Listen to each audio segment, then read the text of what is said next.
There are nights when you may feel as though your voice has been lost somewhere in the vastness of the world, when the words you carry seem to have no place to land, no ears to find them.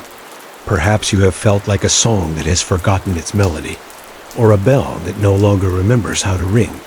If this is where you find yourself tonight, settle deeper into this moment with me.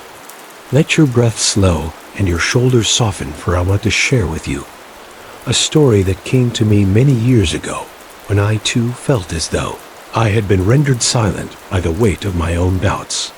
This story lives in the gentle space between sound and silence, between presence and absence, and it carries within it a truth that took me many seasons to understand.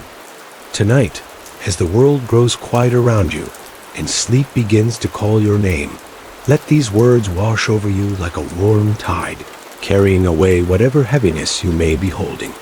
You are not forgotten, and your silence does not mean you are empty. Sometimes, the most profound truths reveal themselves, not in the noise we make, but in the quiet dignity of simply being. In the mountains of northern Japan, where the mist clings to ancient cedars like prayers half whispered, there stood a temple so old that even the stones seemed to hold their breath with reverence. This temple, called Wanji, which means Temple of No Sound, had been built centuries ago by monks who believed that wisdom lived most fully in the spaces between words. The buildings themselves seemed to emerge from the mountainside as naturally as mushrooms after rain, their weathered wood and moss-covered roofs blending so seamlessly with the landscape that travelers sometimes passed by without ever noticing they were there. It was here that a young monk named Ducky came to study, his heart full of earnest questions, and his mind eager to grasp the teachings that had drawn seekers to this place for generations. Ducky was the kind of student who approached each task with careful attention, who swept the temple grounds as though each fallen leaf were a sacred text, who prepared tea with the same reverence others might reserve for the most formal ceremonies. Yet despite his dedication, or perhaps because of it, he often felt as though he were moving through his days like a shadow, present but somehow insubstantial, contributing but never quite certain that his contributions mattered. The temple grounds were expansive, terraced into the mountainside with gardens that seemed to flow like gentle rivers between the various buildings. At the highest point, past the meditation hall and the master's quarters, past the simple dormitory where the monks slept on thin mats beneath star-filled windows, there stood a bell tower. It was an elegant structure, its wooden beams darkened by centuries of weather, its curved roof lifting toward the sky like hands in prayer. And within this tower hung a bell that had not sounded for longer than anyone could remember. The bell was beautiful in the way that only truly old things can be beautiful, its bronze surface green with patina, its form speaking of the hands that had cast it with such care so many centuries ago. Inscribed around its circumference were characters so worn by time that they could barely be read, though the temple's oldest monk claimed they spoke of listening to the sound of silence and finding the voice that needs no throat. But for all its beauty, for all the reverence with which the other monks regarded it, the bell remained silent. No one seemed to know exactly when it had last been rung, or why it had fallen into disuse. It simply hung there, season after season, gathering dust and spider webs, a presence that was both completely there and somehow completely absent. Daki found himself drawn to this bell in ways he could not quite explain.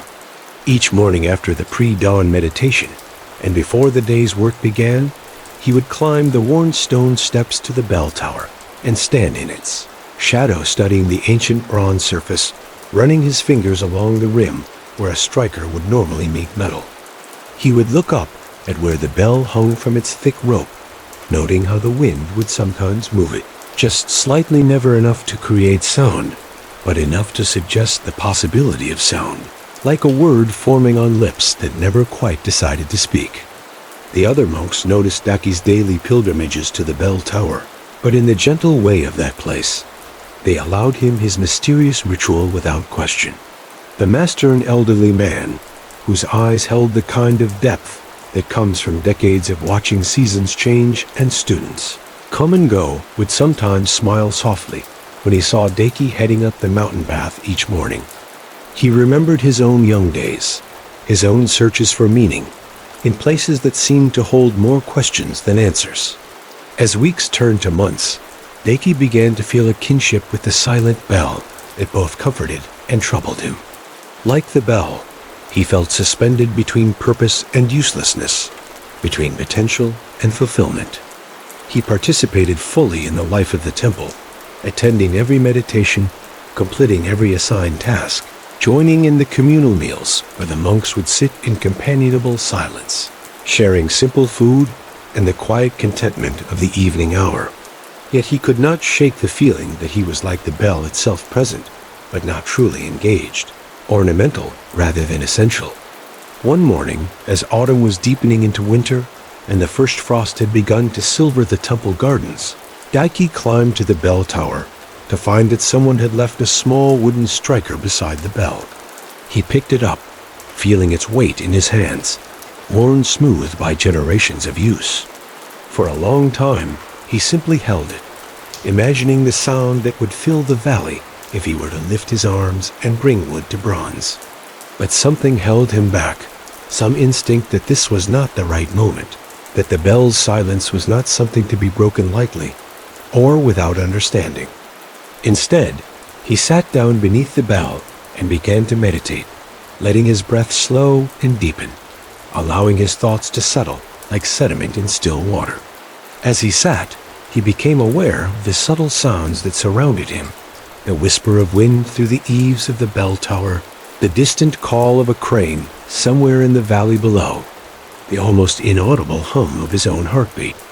And gradually, he began to understand that the bell's silence was not empty at all, but full of listening, full of attention, full of a kind of presence that required no announcement of itself.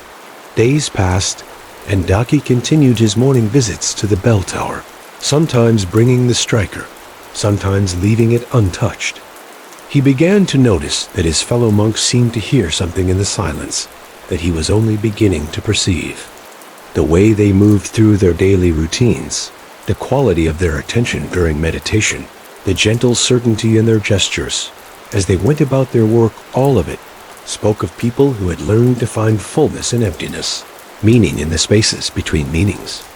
The master began to include Daki in longer conversations, inviting him to walk the temple grounds in the early evening when the light was soft and golden and the mountains seemed to lean in close like old friends sharing secrets. During these walks, they would speak little, but the master's presence carried a quality of deep listening that made Daki feel, for the first time since arriving at the temple, that his own silence was not a failure, but a form of wisdom he was slowly learning to inhabit. One particularly still morning, as winter was beginning to give way to the first tentative hints of spring, Daki climbed to the bell tower to find the air completely motionless, as though the world itself were holding its breath. He sat beneath the bell as had become his custom, letting his awareness expand to include the frost-touched gardens below, the sleeping village in the distant valley, the mountains that rose like ancient guardians around them all. And as he sat, something shifted in the quality of his attention, a subtle opening that he felt rather than understood. It was then that the bell, without being struck, without any apparent cause, began to ring with a sound so soft and pure that at first Daki thought he might be imagining it. But no, there it was, a gentle chiming that seemed to arise not from the bronze itself, but from the space around it, a sound that was less heard than felt, less noise than presence. The ringing continued for several long breaths, neither growing louder nor fading, simply existing in the way that morning mist exists, or the way that love exists, completely real and completely beyond explanation. When the sound finally faded, Daki remained sitting in the profound silence that followed, understanding at last that the bell had never forgotten its sound at all. It had simply been waiting for the right quality of listening, the right depth of presence, the right recognition that its value had never depended on its ability to announce itself to the world. In that moment of spontaneous ringing, Daki heard not just the voice of the bell, but his own voice as well. Not the voice that speaks with words, but the deeper voice that speaks through being, through presence, through the simple but profound act of existing fully in each moment. From that day forward, though the bell continued to hang in its tower without being deliberately struck, Daki noticed that he could sometimes hear its sound echoing through the temple grounds at unexpected moments during the deep stillness of meditation, in the gentle rhythms of daily work, in the quiet conversations between monks as they shared tea in the evening. He realized that the bell had always been ringing, just as he had always been speaking, but in frequencies that required a different kind of hearing, a different quality of attention. The master, when Daki eventually shared his experience, smiled with the particular warmth of someone recognizing a truth that had been waiting patiently to be discovered. The bell teaches us, he said, that presence is not about making noise in the world, but about being so fully here that our very existence becomes a form of prayer. Some of the most important sounds are the ones that can only be heard by those who have learned to listen with their whole being. As seasons continued to turn and Daki's understanding deepened, he came to see that his morning visits to the bell tower had taught him something essential about the nature of worth and purpose. He learned that meaning does not always announce itself with fanfare, that significance often lives in the quiet spaces, that the most profound contributions we make to the world are sometimes the ones that never call attention to themselves. Like the bell, we each carry within us a sound that is uniquely our own, a frequency of being that adds something irreplaceable to the great symphony of existence, whether or not that sound is ever heard in the conventional sense. I share this story with you tonight because I too have been that bell hanging in silence, wondering if my presence mattered, if my voice had any value in a world that often seems to reward only the loudest sounds. I have sat in my own towers of doubt, questioning whether my contributions were meaningful, whether my quiet ways of being could ever be enough. And like Daki, I learned that the question was never whether I was making enough noise, but whether I was present enough to hear the subtle music that was already playing, whether I was awake enough to recognize my own place in the vast, intricate harmony of existence. You see, there is a sound that each of us makes simply by being here, a resonance that emerges from the unique way we move through the world, the particular quality of our attention, the specific flavor of our kindness. This sound does not require words or grand gestures. It arises from the way we hold space for others, the way we bring care to small tasks, the way we allow ourselves to be touched by beauty, the way we offer our presence as a gift to whatever moment we find ourselves within. Tonight, as you prepare to let sleep carry you into dreams, I want you to know that your own bell is ringing, has always been ringing, will always be ringing. In the gentle rhythm of your breath, in the quiet beating of your heart, in the simple miracle of your awareness. Resting here in this moment, you are creating a sound that the world needs, even if that need is never explicitly acknowledged. Your presence matters in ways that extend far beyond your ability to measure or understand. Let yourself sink deeper into this, knowing as you feel your body growing heavy with the approach of sleep. Feel how your very existence adds something essential to the great web of being, how your quiet breathing joins the breathing of countless others to create a rhythm that sustains all life. Notice how your awareness itself, simply by being present and open, contributes to the awakening of the world, one small moment of attention at a time. Like the bell in its tower, you do not need to announce yourself to have value. You do not need to make noise to be heard by what matters most. In your stillness, in your gentle being, in your willingness to simply exist here with presence and care, you are offering a gift that is both completely ordinary and completely sacred.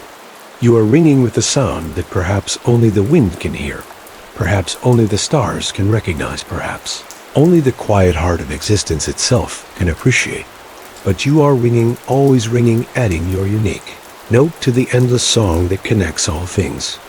Rest now in this knowing. Let sleep come like a gentle tide, carrying you into dreams where bells ring without being struck, where silence is full of sound, where your own quiet presence is revealed as the profound gift it has always been. You are enough, exactly as you are. Your bell is ringing. The world is listening. And in the vast, patient heart of existence, every sound heard and unheard, spoken and unspoken, finds its perfect home. Sleep well, dear friend. Sleep well.